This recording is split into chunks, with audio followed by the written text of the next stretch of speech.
Zee Marathi वाहिनीवरील लक्ष्मी निवास, कळत न कळत, माझी तुझी रेशीम गाठ यांसारख्या मालिकांमधून प्रेक्षकांच्या भेटीला आलेली अभिनेत्री स्वाती देवल ही सध्या तिच्या वैयक्तिक आयुष्याबद्दल केलेल्या एका धक्कादायक खुलाशामुळे चर्चेत आली आहे।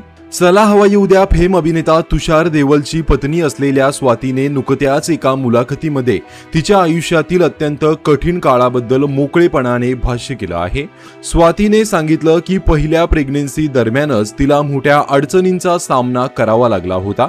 पहिल्यांदा प्रेग्नेंट असल्याचं समजल्यानंतर सुरुवातीला सर्व काही ठीक होतं, मात्र 7व्या महिन्यात बाळामध्ये काही समस्या असल्याचं डॉक्टरांनी सांगितलं। त्यामुळे 7व्या महिन्यातच डिलिव्हरी करण्याचा निर्णय घ्यावा लागला। याच काळात स्वाती शूटिंगही करत होती। शूटिंग दरम्यान उड्या मारणं, डान्स करणं अशा गोष्टी झाल्यामुळे तिला हा त्रास झाला होता। मात्र त्यानंतर आलेला काळ हा तिच्यासाठी खूपच कठीण होता।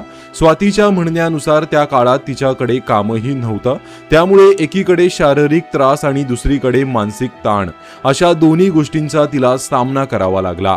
याच दरम्यान तिला कुलवधू या मालिकेसाठीही विचारणा झाली होती, मात्र पहिल्या गर्भपातामुळे तिला ही मालिका करता आली नाही। इतकंच नाही तर पहिल्या बाळानंतर स्वातीला आणखीन 2 वेळा गर्भपाताचा सामना करावा लागला। या सगळ्या प्रसंगाबद्दल बोलताना स्वातीने एक अतिशय भावनिक अनुभव सांगितला। पहिल्या प्रेग्नन्सी दरम्यान बाळामध्ये समस्या असल्याचं डॉक्टरांनी सांगितलं।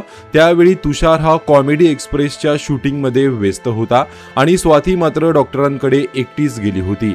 डॉक्टरांनी डिलिव्हरी करावी लागेल आणि काही अडचणी आहेत असं सांगितल्यानंतर तुषारला हे सगळं कसं सांगायचं हा विचार तिच्या मनात होता, पण त्यावेळी ती एकटीच डॉक्टरांकडे जाऊन आली। दुसऱ्यांदा गर्भपात झाला तेव्हाही स्वाती घरात एकटी होती आणि तिनेच एकटीने डॉक्टरांकडे जाऊन उपचार घेतले।